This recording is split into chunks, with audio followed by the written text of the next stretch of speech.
After a weekend of landmarks and breakthroughs, we now arrive at the main event, the 2025 Chinese Grand Prix. Welcome to race day in China. Shanghai International Circuit hosts the second round of the Formula One World Championship in 2025.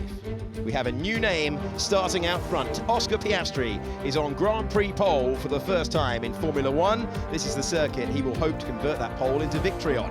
5.4 kilometers, 3.3 miles for the drivers to use, and we are seeing the fastest laps ever set around here. The pole position, the fastest ever mark around this circuit. That's Oscar Piastri with a 1:30.641. Now to the tyres. The C4, the C3 and the C2. The C3 and the C2 are going to be our tyres for the race. How you deploy them, how you fire them up, and crucially, how you make them last is going to be the defining story of the day.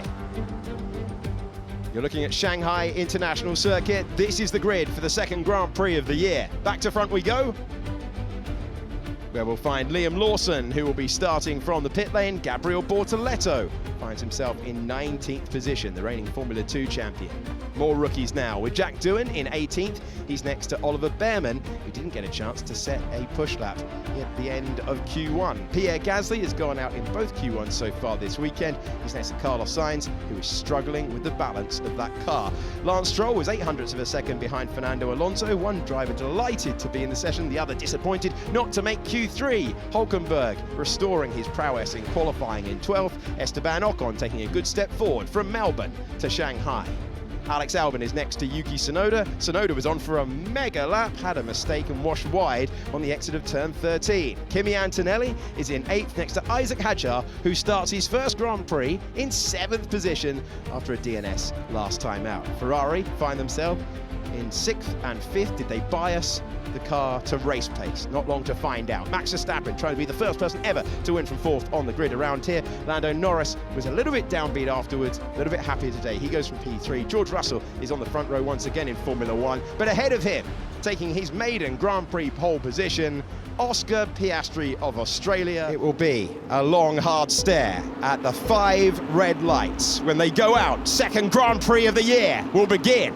The Chinese Grand Prix is underway. He's got an opportunity to dive to the inside, but Piastri was brave, and he chops across George Russell, who's vulnerable, and loses out to second position. Yeah, that's a brilliant start for Lando Norris, and that will be reassuring because he lost a bunch of places last year. Further back, Max loses out to both Ferraris.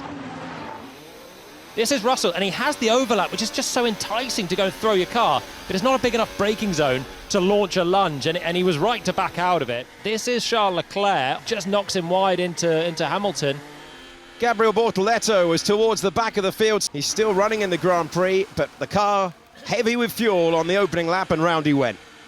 Alonso slowing, having had a brake fire reported by one of his competitors. Oscar Piastri is about to hit his marks. Crucial pit stop in the context of the Grand Prix.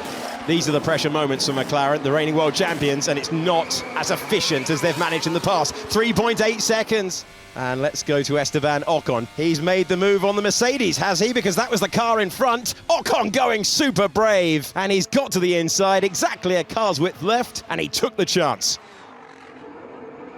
Let's see, 2.2, better stop for Norris, expecting him to be around 2 seconds in proximity to Piastri.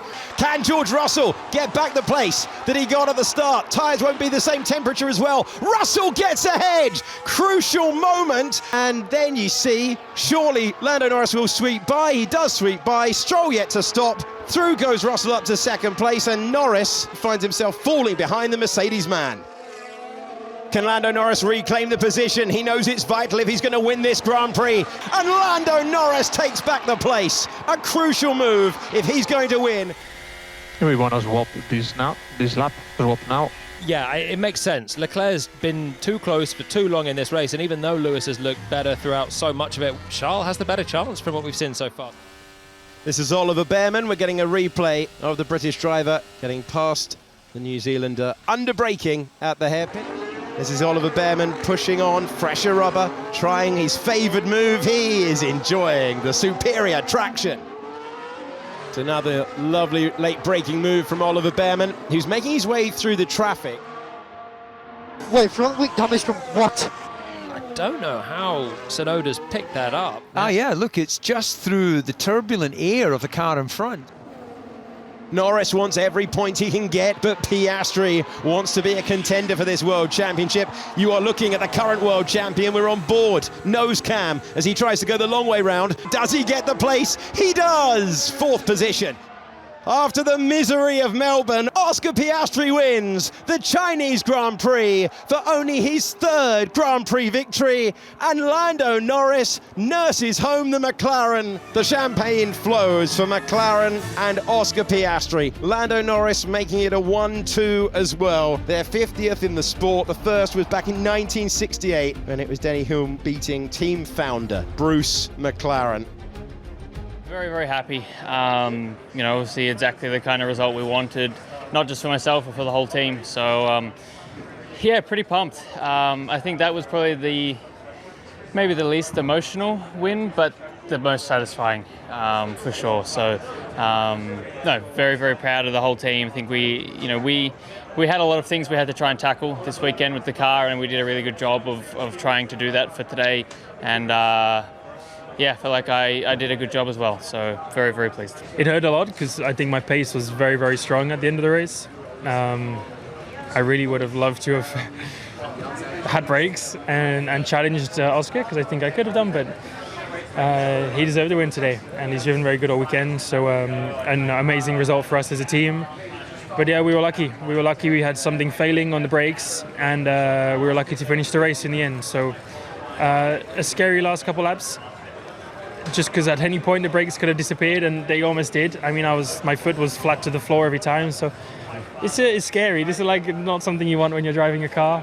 So I hope it never happens again. It was a strong start. I was on the inside, but Oscar did a great job, and I knew my race wasn't really with him at that moment, and the risk was a bit too high. So it was a bit annoying to lose P2 to Lando, but at the end of the day, this is the result that was the maximum we deserved, and that's why I'm super happy with it. And it must be satisfying to be the next best if you can't be fine with it. Absolutely. It's we know that when McLaren have got 2 amazing drivers, and when they do the job, they are a step ahead of everybody. So for me today to be I think 8 seconds ahead of Max and 12 ahead of Ferrari, I'm really, really proud of that result. Some days ago, it's not that many days ago, we were dead last in Melbourne, and it was looking difficult, but we didn't sleep much. We couldn't eat very much, for the words of Ayao, but it was all worth it because we discussed everything on where to unlock that performance from the car. We knew there was more performance to be had. Obviously, it's a good surprise to see that we still can improve some more, and that's where we are. I struggled this race. I mean, was quite difficult to hold on. Already from lap 1, I felt something was weird with the car, and then eventually after the race, the team told me about the damage. So that could explain a bit of a struggle, but I'm also keen to analyze a bit of data just to see where I was lacking. But yeah, now it's time to reset and come back stronger next weekend. Yeah, it was a really good day. Super happy with the result. Did not expect to score points today, but the car was fantastic. Everything I was doing worked, and that's always a nice feeling. I just had the groove and some points to show for it, which is great.